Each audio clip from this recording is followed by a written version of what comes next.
To call the meeting to order. If we could stand for a moment of silence and a salute to the flag, please.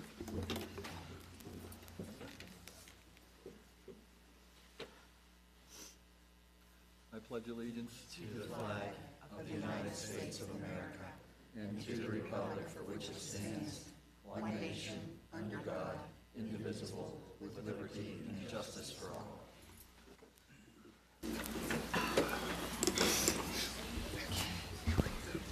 I do want to mention that the board held an executive session this evening from 6 till 7 in the administrative building to discuss personnel and legal matters. We now can move on to board member comments, if there are any for the meeting. Mr. Yeomans. Yeah, I would just like to welcome our brethren from the Ross Township Board of Commissioners, Steve Corbel and John Sponsor. You say brethren? Yes. Okay. Who have joined us here tonight, so welcome. Yeah, welcome. That's great. Good to have you. Anybody else have any comments? Great, thank you. We do have a section now for the public comments on agenda items. I don't know if Lori, nobody? Okay, that's great. We're going to move on to the presentation by Mr. John Thomas of Thomas & Williams, update us on the middle school project, if you're ready, John. Okay, great.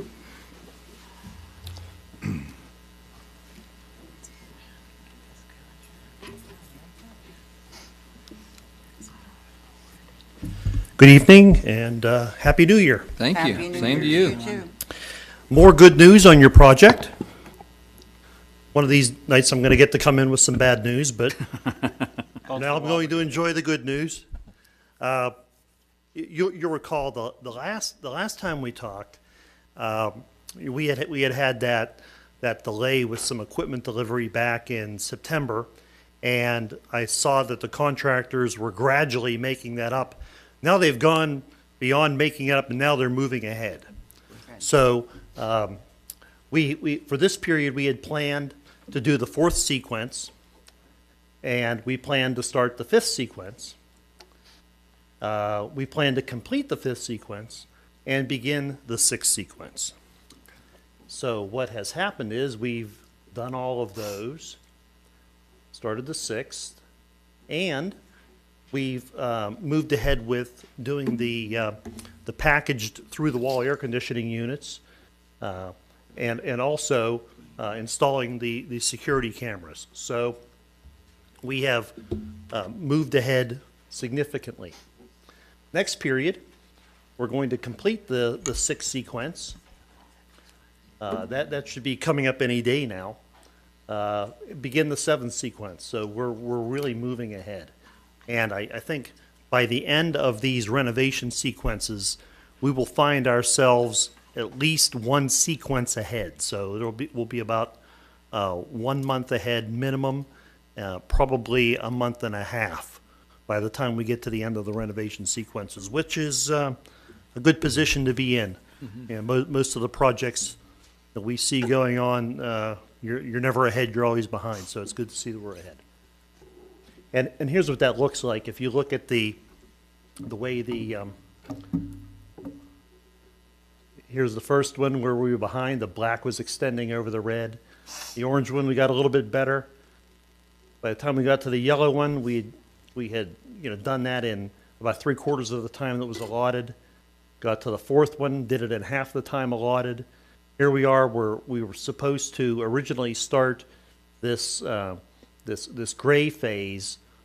Here, we started it almost a month early, and now they're all starting to start a month early. So that by the time we get down to the end, we're going to be an entire phase ahead. So we're in a very good position. Getting too far ahead isn't going to do us much good, though, because there is quite a bit of work that we've isolated to the summer period. We won't be moving that summer period into the school year period. And here are the areas that are under construction. Here you can see that I've showed you these in the past, and we always want to see the blue occurring. Here are the blue bars here.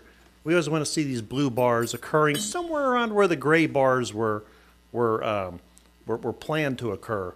But you can see we're doing it. Everything's working about a month ahead. Manpower recap.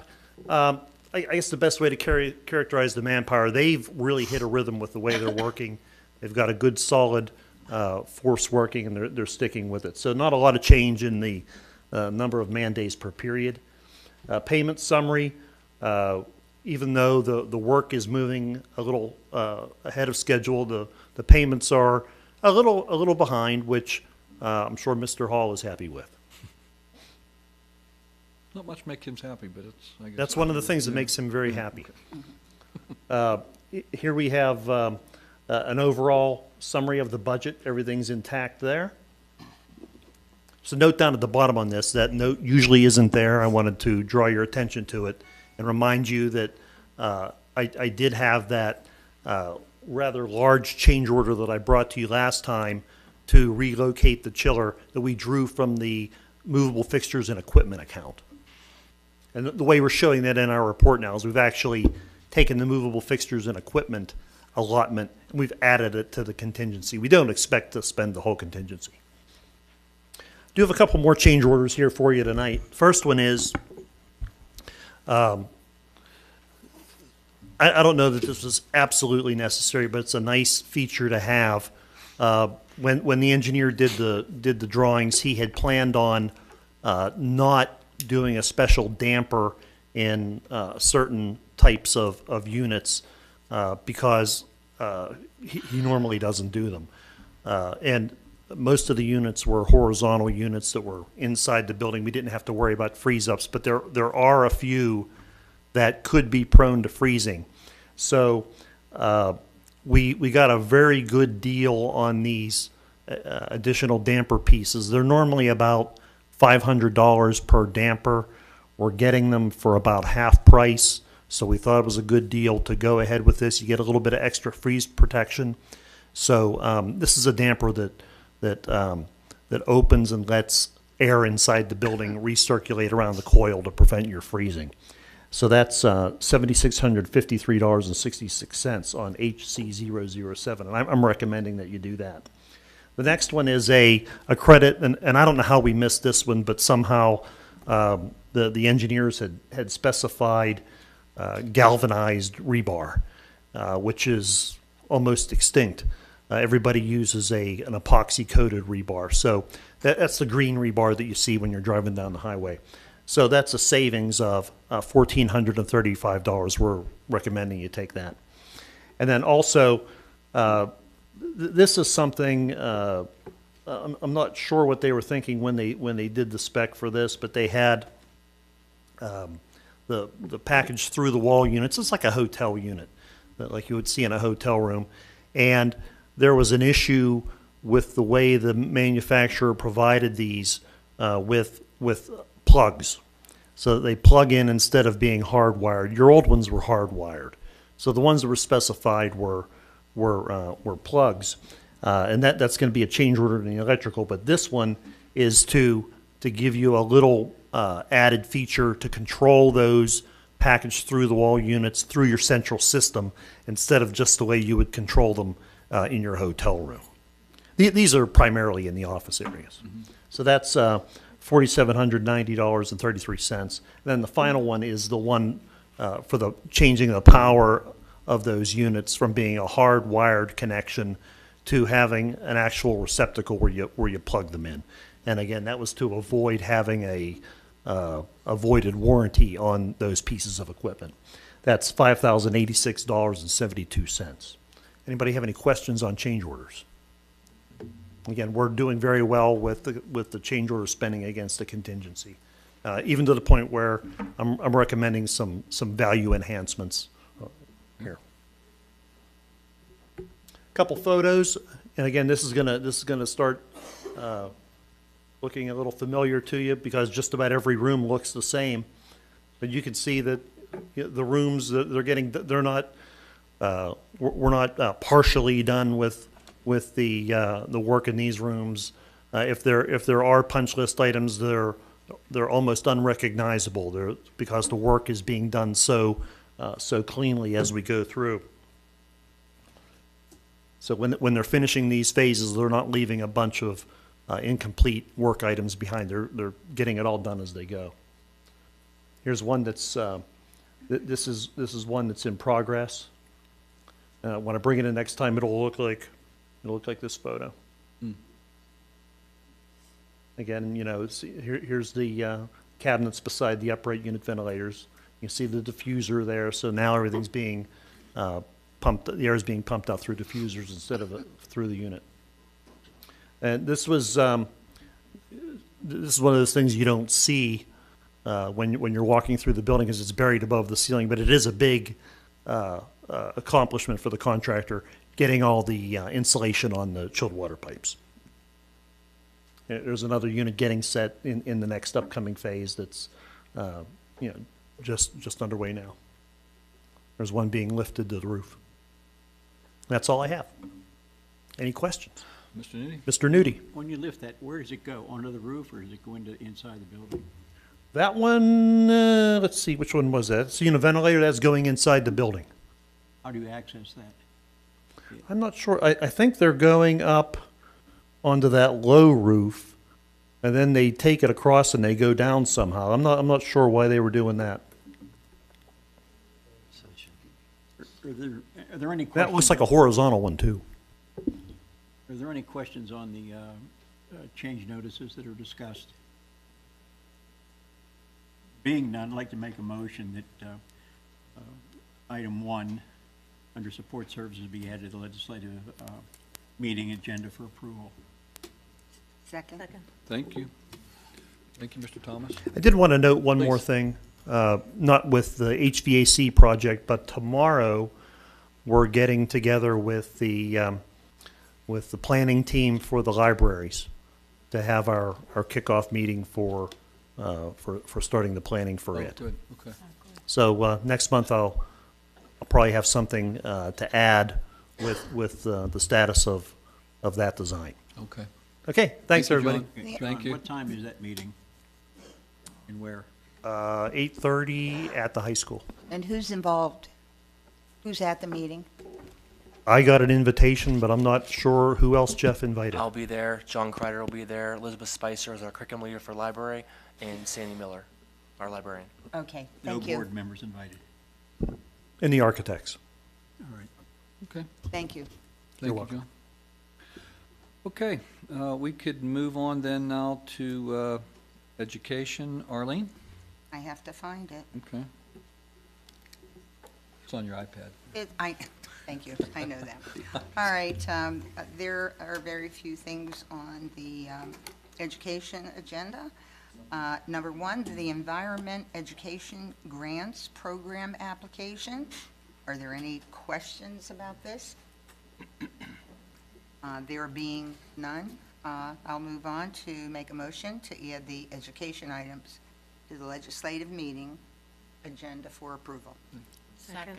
Thank you. Thank you, Arlene. Thank you. Technology, Mr. Muhal, it doesn't appear we have anything unless you have anything. you might want- Nothing tonight. Thank you. Dr. Nolish, if you want to take athletics and activities?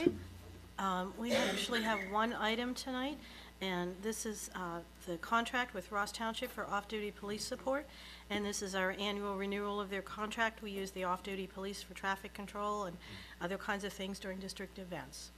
So this sets the rate for the coming year. And does anybody have any questions about that contract? How much did it go up? I looked at that and it went up just about 1% or so. The traffic control is 64.55, and last year it was 62.82. Okay. And the 62.82 for other duties is staying flat at last year. And I actually pulled the contracts for the last 4 or 5 years. Mrs. Rigger sent those to me, and they've gone up between 1% and 2%. So Each it's year. just a reflection, I'm sure, of their costs. So Okay. seems very much in line with what we'd expect. Any other questions on that contract? Looks good, thank you. Then I'd like to make a motion to add that item to the legislative meeting agenda for approval. Second. Thank you. Thank you. Thank you, Dr. Nolish. It appears we have nothing under Beatty unless Mrs. Bender or Mrs. Reed have any comments or things they want to add. Nothing? Not tonight. Thank you. Let's turn it over to Mr. Kelly, Personnel. Thank you, Mr. President. The personnel items were discussed in executive session. They included resignations, appointments, change of status, and the Veritime agreement. If there are no questions or comments, I would like to move that items 1 through 4 under personnel be added to the legislative meeting agenda for approval. Second. Thank you. It appears we don't have anything under policy, Mrs. Reed, at this point. No. Okay, so it looks like Mr. Yeomans is a little busy here, so I'll turn it over to the Community and Government Relations. Okay, I think we're starting off with the presentation from Dr. Manarino on demography and redistricting capacity in our elementary buildings. Great.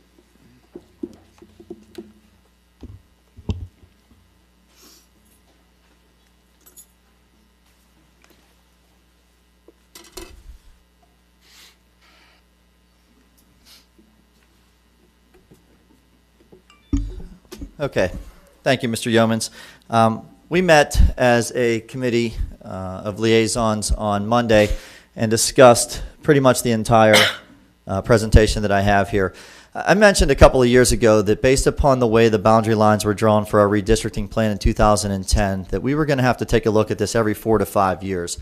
And I know I've stated in the recent past that that redistricting looks like it's going to need to take place so that we have different boundaries drawn for the 16-17 school year. And I'm going to show you the reasons for that tonight. With that being said, we've talked about demographers and the ability to get us the information and the data that we need in order to do a study of this nature. But what I'd like to do to begin this is really take a step backwards. Dr. Goodnack was charged with this in 2009, and at the time you had 7 elementary schools that we were closing schools, renovating schools, rebuilding schools, putting on additions. And what you had in 2009 for Dr. Goodnack was 80 neighborhoods that we needed to divide into 4 elementary schools: Highcliffe, McIntyre, Ross, and Westview. That's what we currently have today. In that plan, the committees were charged with building buildings or targeting enrollments between 500 and 550 students. So they were looking for 4 equal-size elementary schools, but at the time, Ross Elementary had not been rebuilt. And so the statement in here comes in with the ability to accommodate slightly larger numbers of students at Ross than the other 3 elementary schools.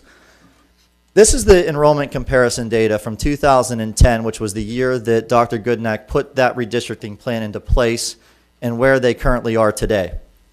We have 27 more students, but that's looking at the entire district.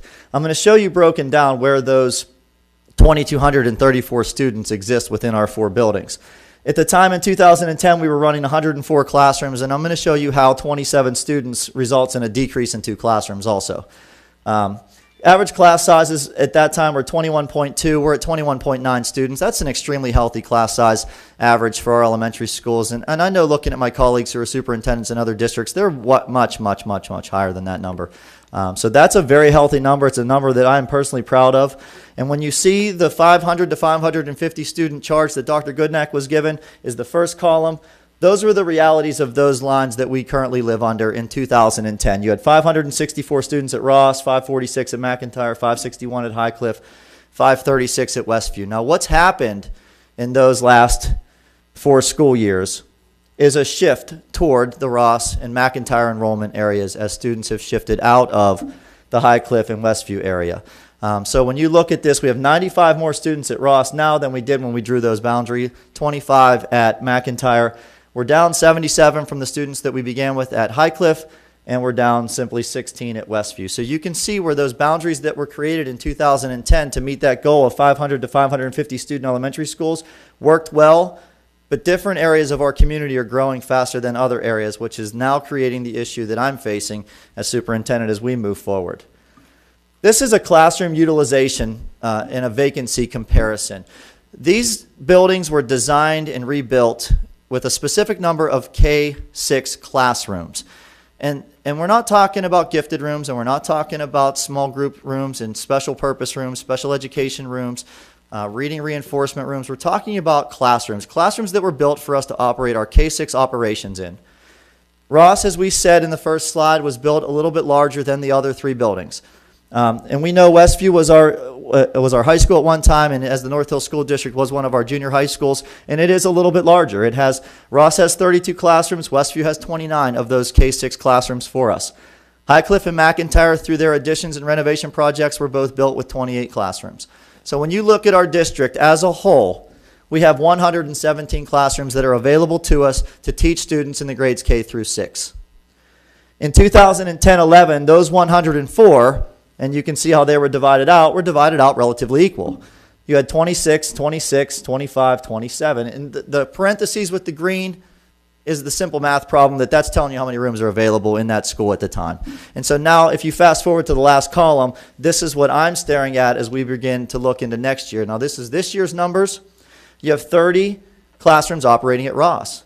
When you're down to 2 classrooms, you're beginning to push the limits. And that's really what we're facing. Ross is a big school, and it's growing, and it's in the area of our district that is growing. So with 30 classrooms operating, with 2 available, you have 5 available at Westview, 6 available at Highcliffe, 2 available at McIntyre. We're running 102. We have 15 vacant or available classrooms to us in this district as we speak. Our class size policy has not changed. You have 23 students K1, 25 students in 2-3, 27 students in grade bands 4 through 6. And that's we're giving you a number of what is the actual capacity of a building is challenging, because if we say that we have so many K1 classrooms, so many 2-3, so many 4-5, then the problem, is multiplied differently based upon the numbers that you're operating in those existing bands. But I'm going to show you how I've used our class size policy to kind of create a conservative prediction of the amount of space that we have available to us. So here's our class size policy as it stands, and this class size policy is what allows us to create that number that I gave you at the beginning with an average of 21.9 students in our elementary classes. I'm going to take each elementary school and break it down into its each K6 capacities and let you see exactly the number of students we have enrolled in that grade, how many classes we're operating, which is really the class size policy number divided by that number of students. And the thing that we have is available seats in each one of our grade levels. And then what that average class size is for that grade band. And what you're looking at here is Highcliffe, and you can see in the 4th column the number of seats that we have available. So simply looking at this based upon the number of, I'll use 3rd grade. With 3rd grade at Highcliffe, there's 18 seats available to us under the class size policy, so that if 18 3rd graders moved into the Highcliffe area, it would not require us to add a classroom, add a teacher, or add staff, because it falls within that grade level band. It also has a very healthy class size average because of the way that's divided out. And you can see when you get to 6th grade with 52 students running two sections, there's 2 seats available. If three students move into Highcliffe in 6th grade, then that's going to require us to do something. And I'm going to explain how we handle that situation, because we do have a similar situation at Westview currently. So when you look at Highcliffe, we have 28 classrooms available to us. We're using 22 of those classrooms. We already have 68 seats available to us into the current configuration that we have. You take those 6 classrooms that we have as vacant, and when I mean vacant, it doesn't mean you're going to walk by and see a dark room with nobody in there. You have other things like gifted, reading reinforcement, who have moved out of a smaller group instruction room and into a larger classroom to allow for more space because it is available to us. So what you have is I took those 6 classrooms, I went conservative estimate, and that is let's make all 6 of them either kindergarten or 1st grade, because that's the lowest number that we have on the grade level bands. And that's how I come up with, in this situation, in this configuration, how we have them divided out, a full capacity at Highcliffe is 680 students, which allows us to have 206 available seats. Highcliffe is running at about 70%. Westview, same scenario, same demographics, same situation. Westview is a little bit larger. As I said, they have 29 classrooms running at 24. You can see their vacant seats in each one of their grade levels. Westview is at full capacity at 717 using the same assumptions, and that is that those 5 classrooms are put into play as kindergarten or 1st grade. It's running at about 72.5%, and you can see the area on there that creates a little concern because there is a 0 in 2nd grade. And the beauty of the North Hill School District, with it being so close to each other, is that Highcliffe and Westview are very close to each other, and so too is Ross and McIntyre. And the decision I have with 75 students enrolled in 2nd grade and a 2nd grader moving in is close enrollment and move that 2nd grader to Highcliffe, where I have 13 seats available, or break apart 3 classrooms to create 4, disrupt the lives of students who have been in a situation with their teacher for the entire school year, add staff, add a room. It's too disruptive for the education of that child. We're better off moving it over to Highcliffe, which is a few miles away, 2 miles to be exact, from Westview. We bus the student, we take care of the transportation, and they remain, you know, in our school system. We do the same thing. If we would run into that situation with Ross and McIntyre, we would handle it in a similar fashion. So that's how we handle the space and the capacity, and you can see that our average at Westview is 21.6, and again, we're using 72.5% of the capacity that's given to us at Westview. Ross Elementary is the big one. I think we know that. We built it that way, but we're running 659 students in that elementary school. It is quite large. We have 30 of 32 classrooms operating, but in those 30 classrooms, and if you take a look at 6th grade is a very healthy number compared to the 6th grade at maybe Highcliffe that's running 2 sections because they have a small number of 6th graders, so they have more students in 6th grade at Highcliffe than they are running at Ross with 4 classes. Again, we have 2 classrooms available to us. You're running at 82.3% capacity at Ross, and Ross is where our concerns are. If we let this continued growth, as you see those 5s at the top of the chart, begin to move down through our grade level bands, you're going to run out of classrooms at Ross, which is the reason that we have to redistrict. And we're good for next year. I'm pretty confident that we're going to be okay with not having 33 classrooms at Ross, unless, you know, we get 150 kindergarten students that enroll in Ross next year. We're going to be okay with the capacity, but we do have to redistrict next year and move some of our students out of that Ross attendance area and into some of the other attendance areas that are a little bit lower. And McIntyre is running in a similar situation. You can see the 4s and 5s at the top of their chart. They have some pretty large kindergarten and 1st and 2nd grade classes. As those move through, again, you're in the same situation. So Ross and McIntyre attendance areas are growing as Highcliffe and Westview attendance areas are not growing or decreasing at this time. So McIntyre is running at 82.04%. If you recall back to the first chart, I know I'm throwing a lot of numbers at you and I'm talking relatively quick. The first year that we did the redistricting plan, McIntyre ran 27 classrooms. So we know what 27 looks like if we have to put 27 in there next year. And we also know what 28 looks like if we have to go to the max capacity of the as-built for that building. So that's our capacities in space.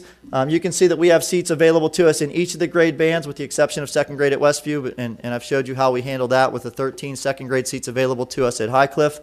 And you can see how we have the vacant classrooms, and if we turn each of those vacant classrooms into a K or 1 building, you get our full capacity numbers. The other thing that we're facing is that I'm out of the demographic data that Shelby Stuman provided for us whenever they did the current redistricting plan. I don't have the live birth data for those families that are going to be enrolling their kindergarten students next year. But the reality in the nation, and I don't know how this impacts Ross Township, which is why tonight we're also going to talk about hiring a demographer. But in the nation, in 2013, you had the 6th straight year of a decrease in live births that's coming off of their peak in 2007. Those are our current 1st and 2nd graders, and you saw in those numbers that those are some pretty large bands. So if the national trend occurs in Ross and Westview, then you're going to see less students entering our schools than we have in those bands of 2nd, 1st, and kindergarten that have come through here pretty heavily in the last 3 years. But again, I don't know that. I don't have the live birth data for this area, and I'm not a demographer, and that's why we need a demographer to help us with this information so that we can move forward with our boundary lines into the next 4 or 5 years. Again, I'm just pulling headlines that probably come off of the same report from the Centers for Disease Control, but December 4, 2014 New York Times headlines talks about the similar U.S. birth rates declining for the 6th consecutive year, using economy as a possible factor. Time Magazine using, again, probably the same information from the Centers for Disease Control. But that's what we're staring at. So not sure how that's going to impact us. Hopefully we're going to find out, because also on tonight's agenda is hiring Shelby Stuman, who has been the demographer for us over the last couple of redistricting plans and demographic studies.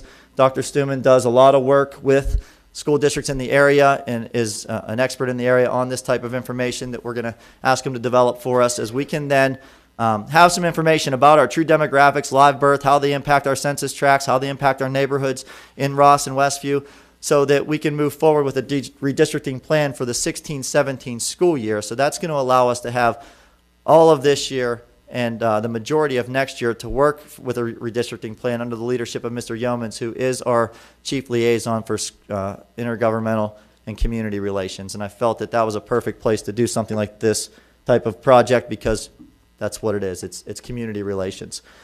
So once we have that information, we'll then begin to work with the demographic data and take a look at our neighborhoods and where those live births currently are for us as we use the study and the work from Dr. Stuman. The last thing that we discussed is the former Highland Country Club properties and how those properties would impact the district. Tonight's agenda, there's a recommendation to establish school boundaries for the Highland properties as construction begins in 2015. A quick breakdown of the properties, and this is right off of the plan that I believe that Ross Township approved. There is a 3-phase townhouse plan with 167 townhouses ranging from $250,000 and up.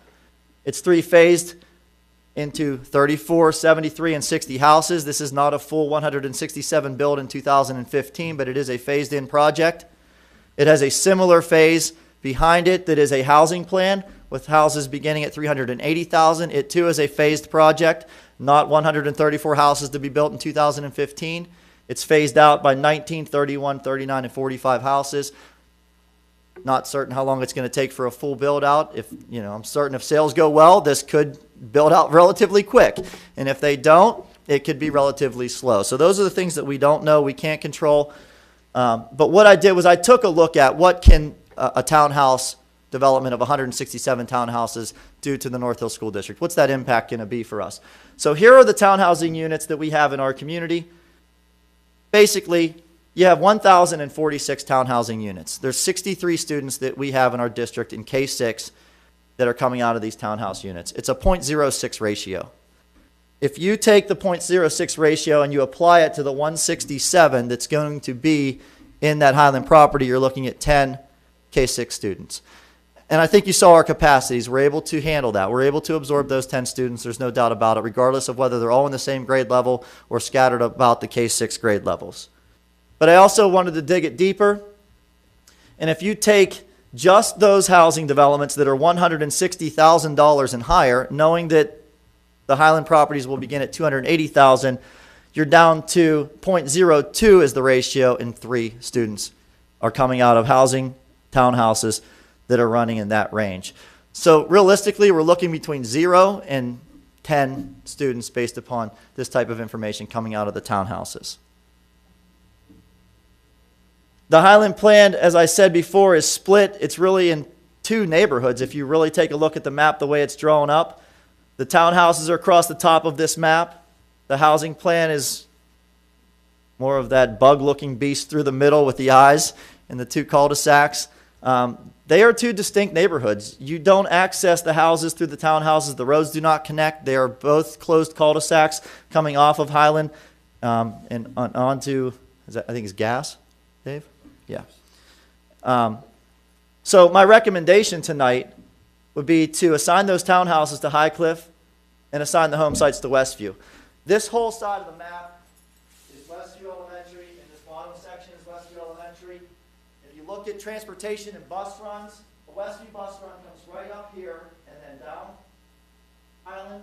It will simply run through the development, around, and down. We have a bus run that comes through Highcliffe, that would come through here. This is Peony Avenue, right down Peony to the school. So I have that on the agenda tonight as well as a recommendation.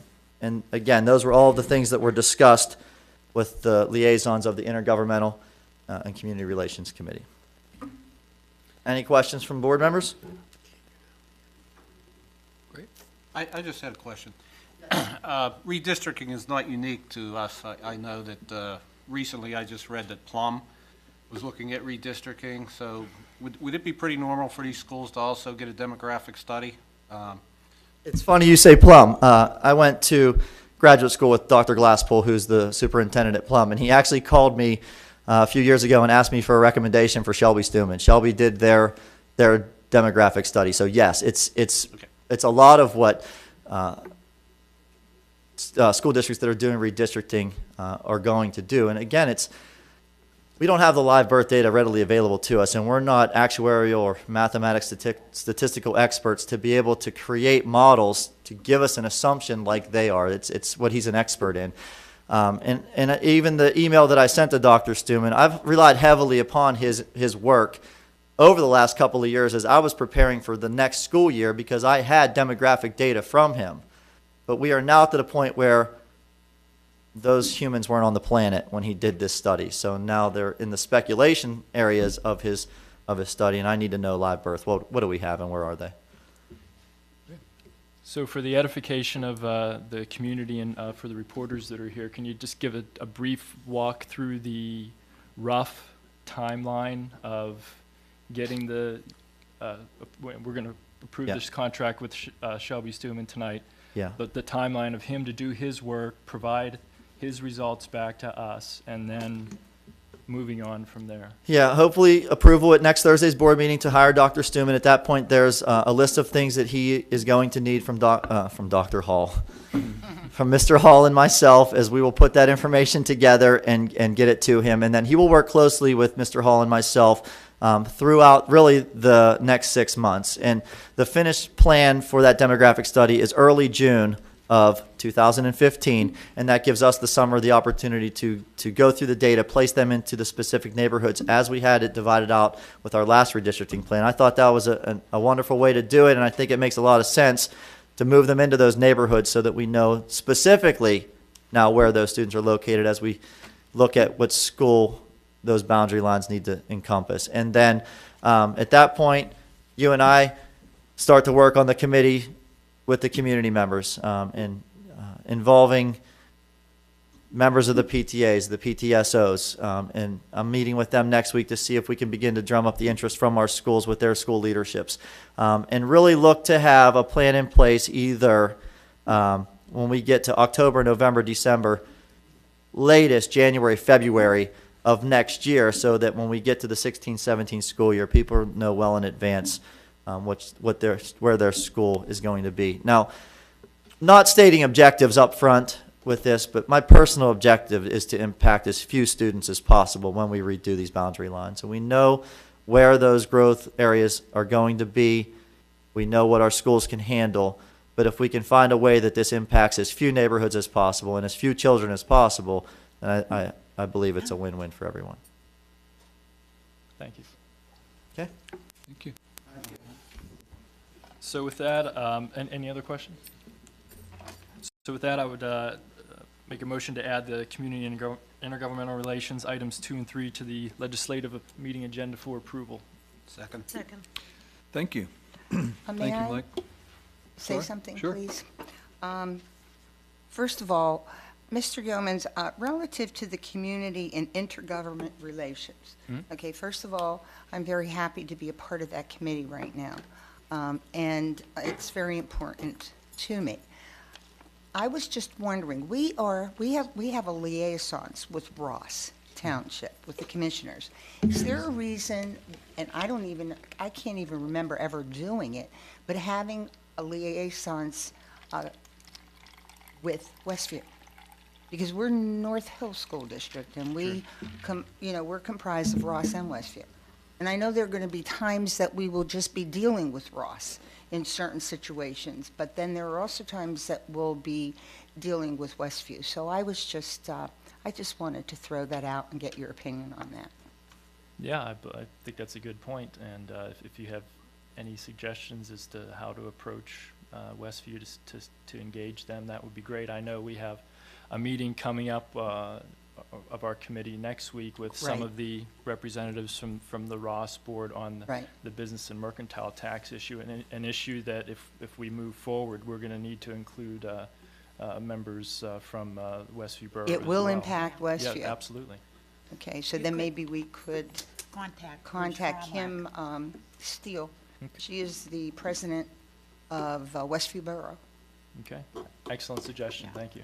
Or Bruce you're welcome. Fromlack, the manager. Pardon me? Bruce Fromlack, he's the Police borough chief. manager and police Yeah. chief, he's both. Okay. But when we did it with Ross, who did we contact? I don't know, I didn't contact him. Mr. Dr. Yeomans, who'd you Manarino? contact? You don't know? Just the commissioners, Pardon me? and the manager, Doug Sample. Okay. Thank you. I just thought it would be a good idea. Okay, thank you. Good idea. All right, let's move on to finance. That'll be Mr. Kelly. Thank you, Mr. Wilgus. There are several items under finance that will require our legislative action and additional items that are information only.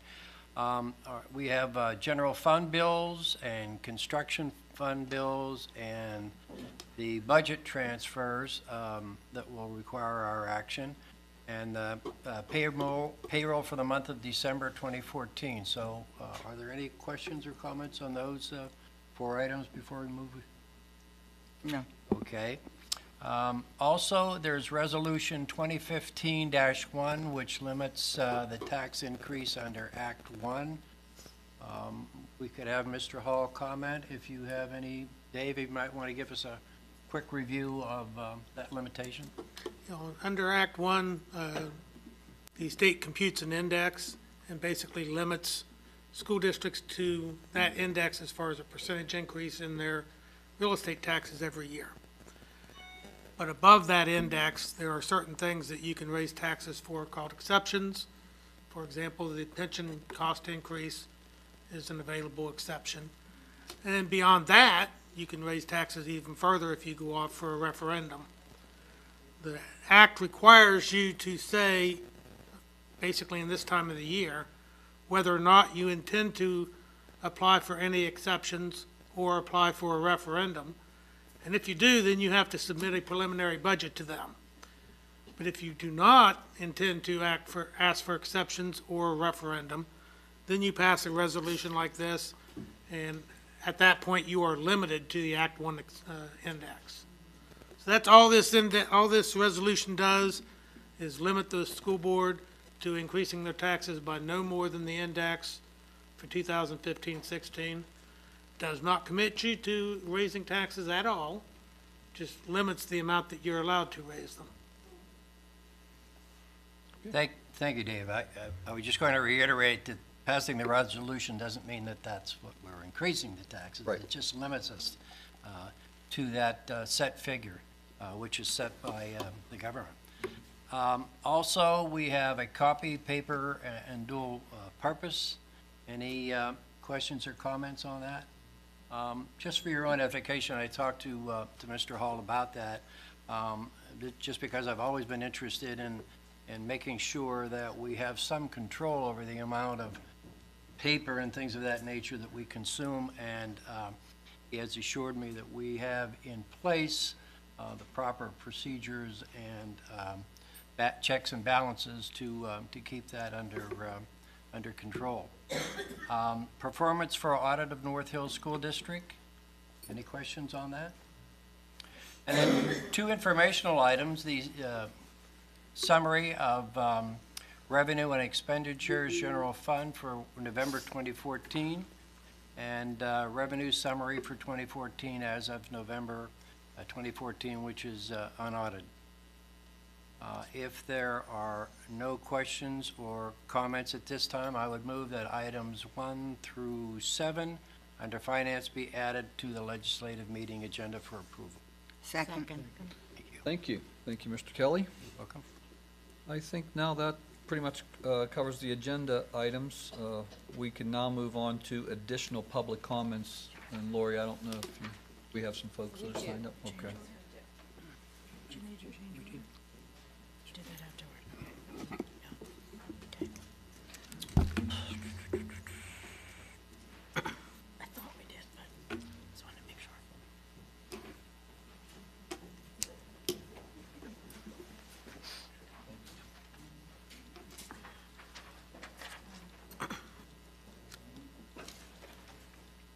Okay, it appears we have 4 constituents who'd like to speak to us this evening, but before we call the names, I'm going to ask Mr. Nudi to read our public participation at board meetings, please. We would like to invite any members of the public who wish to address the board to come forward at this time. It is our policy to strongly encourage such public participation inasmuch as it provides the board with an important source of ideas as well as informs us of many concerns in the district. The board has reserved the right, however, to limit the amount of time allotted for public discussion of any particular speaker and/or issue in the interest of preserving an orderly and effective public meeting. Personnel items must be submitted in writing to the board president for consideration 5 days prior to the board meeting. Items dealing with Title I and Title VI can be addressed. Some of your concerns can be immediately and quickly addressed following your comments, while others may require more research and discussion. When appropriate, you are welcome to further discuss your concerns with us following this meeting. We appreciate your interest. Thank you, Mr. Nudi. First, on the agenda, I would ask everybody to, when you get up there, please state your name and your address for the record. First is Jan8Wrkshp.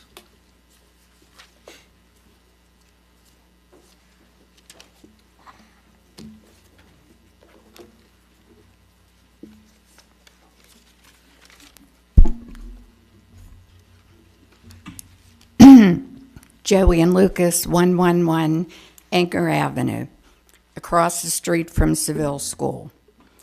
I have an article from the Pittsburgh Business Times stating that there will be 36 students with autism and 18 students who are deaf that they're considering putting into Seville School if it's sold to them.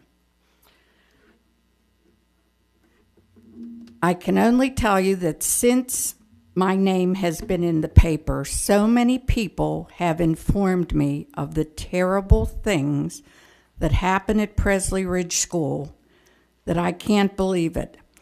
My sister-in-law told me that a woman that she works with, yes, her son is deaf and is autistic, but the reason that he goes to Presley Ridge School is because his parents cannot control him. Next, I'm at my Christmas dinner when my son-in-law's mother tells me that there was also a Presley Ridge School up by Ohiopyle. That became such a disaster that they finally had to close it. Did anyone on the board investigate into this school before they thought to bring it into our neighborhood? I also have an article about a 12-year-old boy, and I'd like to pass this around to you, that went to Presley Ridge School, and it took 52 stitches to repair the cuts on his face and his neck because he was attacked at their school. Presley Ridge School is a partial hospitalization program for youth with serious emotional disturbances or behavioral problems. Please do not think the children that you're bringing within 20 yards of my house are not normal children with normal problems. And I'm sure you would not want them living 20 yards from your house. I have not heard one good thing about that school. Now, I'd like to pass this picture so you can see. Now, I have a friend that did work, he's retired now, and he used to work for KDKA. He told me that every time there was a problem there, they couldn't get onto the property because they wouldn't let them on. I'm sure you people know that there are children that have problems that they seal their records immediately so nobody finds out what's wrong. And this is what you're bringing into my neighborhood. We have to live with this, the decisions that you're going to make. And you can believe that if this happens, if things go wrong, I will be very verbal about it. I will say these are the people that voted to sell it to Presley Ridge School. Now I'd like to pass this picture around and you tell me what kind of children go to this school. And I will also show you the article. Do you want to leave that with us for the record, or do you need that back? I need it back. Okay. But So, 'cause you can give it to Lori. And you're more than welcome. Okay, thank you. You certainly wouldn't want this to be going on in your neighborhood. Right. And that's why we're here. We care about our neighborhood. You're bringing children into this neighborhood that are Yeah, we'll circulate. Do you have any other comments, Jen? Okay, thank you. Ralph Blakely?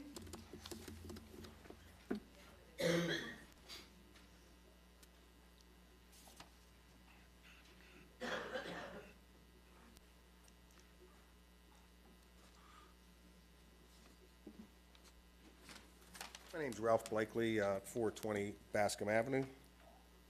Thanks, Mr. Manarino, for your data here, but I can't agree with it. You started off your presentation saying that those schools were rebuilt for 500 to 550 kids, but yet you're telling me High Cliff can hold 690, McIntyre 696, and Ross 800. Like I said, you're telling me that's the full capacity, but you said... It's target enrollment. That 500 to 550 was the goal that Dr. Goodnack put in front of that redistricting committee at the time to equal out. It's the 2,100 and so students divided by 4, which creates 500 to 550 was the target enrollment. But the capacities of the buildings are not 500 to 550. No, that was, well, my information doesn't show that as a targeted enrollment. It showed it as how it was built. That's not it. Well, that's what my information tells me. And according to my information, you're running an average with all these schools, you're running at 95% right now.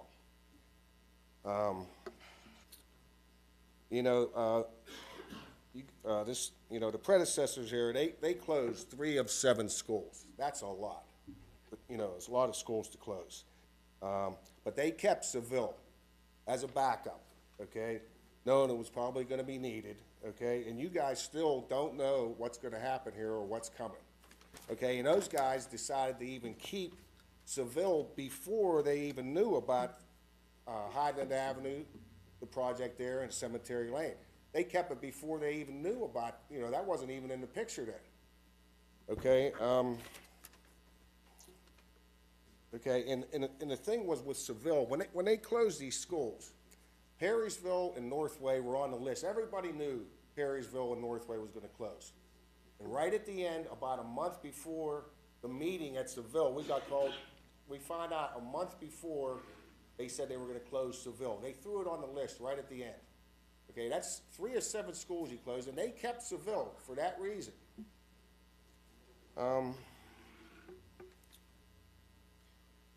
I'm still trying to find out even if Seville was donated. That's another thing. That's been the rumor around the neighborhood forever, so I'm still trying to find that out. We need to reopen Seville to hold around 300 kids for overflow here. Okay, you need a backup plan. You guys still don't know what's gonna happen, but you need, to rebuild Seville for at least 300 kids. So, you would think that would be a little safety net that you would think you would like to have, a safety net. Okay, we really need Seville reopened for our community. We really do. If you made it for 300 kids, you'd be safe. No matter what happened, you'd have room to play.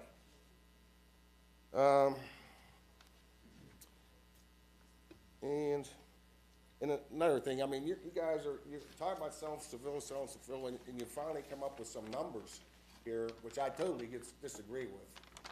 Okay, and am I allowed to use that computer if I bring a memory stick in here? And There's issues with potential virus problems and all that, so it's kind of hard to. You don't have a virus protection on it? Well, we might, but we're not sure what outside. Well, the other guy used it.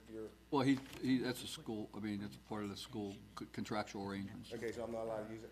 I'm sorry. Okay, well, that's all I had to say. Okay, thank you, Ralph. Jason Peering.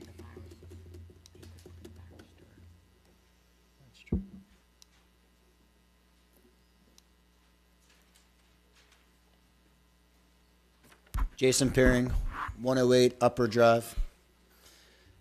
I've talked numerous times, and the other thing I want to talk about tonight is why Presley Ridge?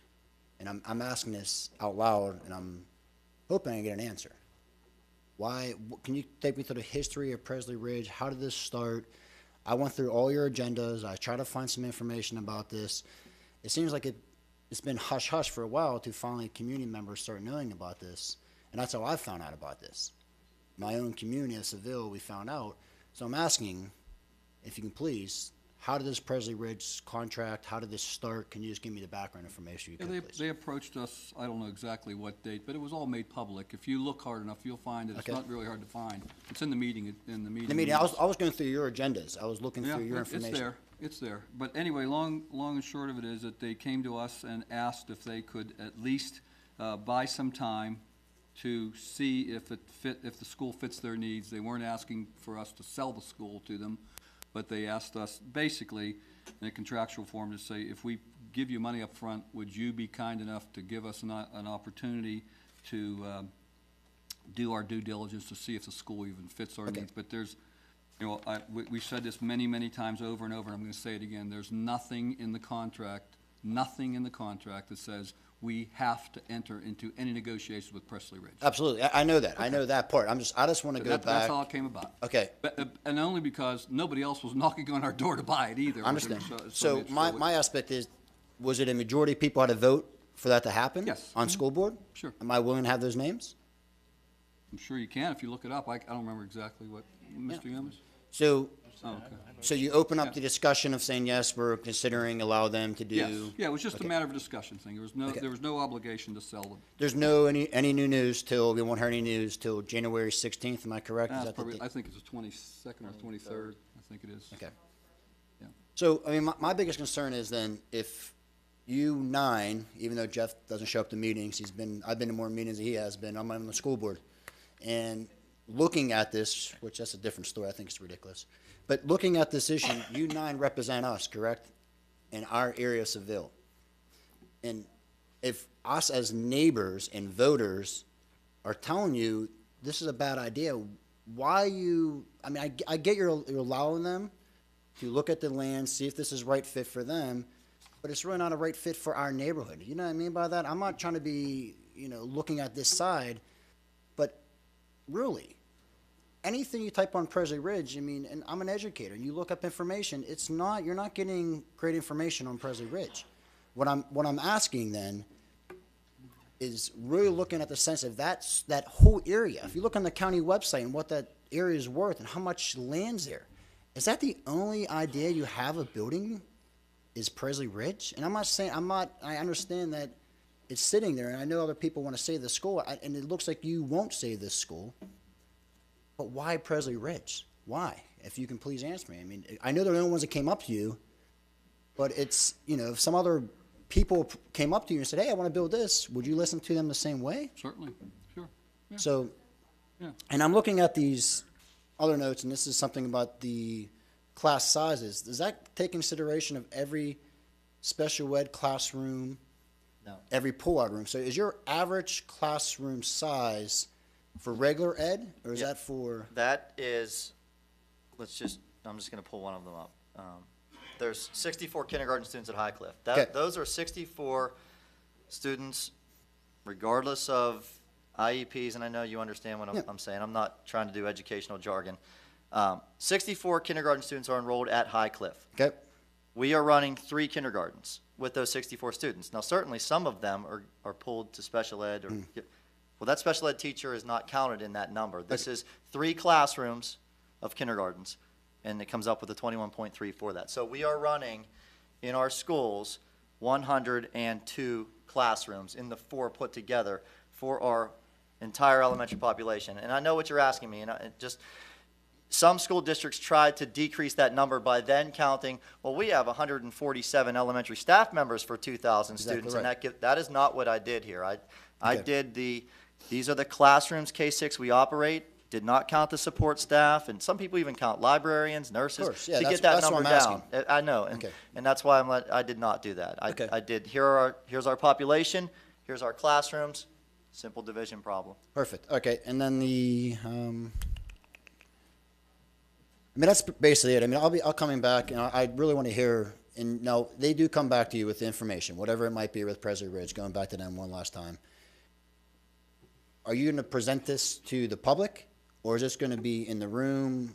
You know what I mean? I want to make sure what is Presley Ridge going to have? Is there going to be information up here, or are they going to come by as well and present that information to you?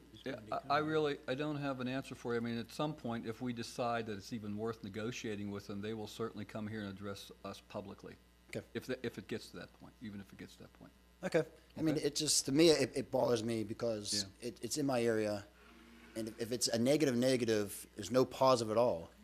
I mean, there's other outlets, there's other money, there's other people that are willing, and if North Hills is a great school district, you should have other people. You should welcome other people into this community and saying, hey, we have this land, you know, and there's some good things going on. I just, in my opinion, I don't think this is the right route. So, thank you for your time. All right, thank you, Jason. Patrick Mullen?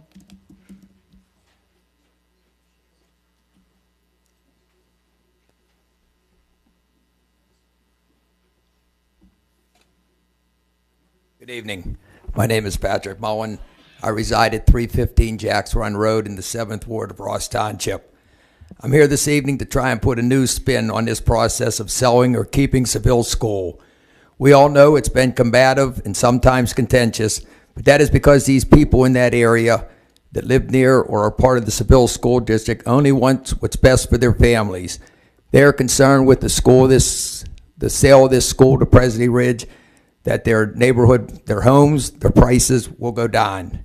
Home values will go straight down. Many of these people will end up moving out of the neighborhood, as they have told you.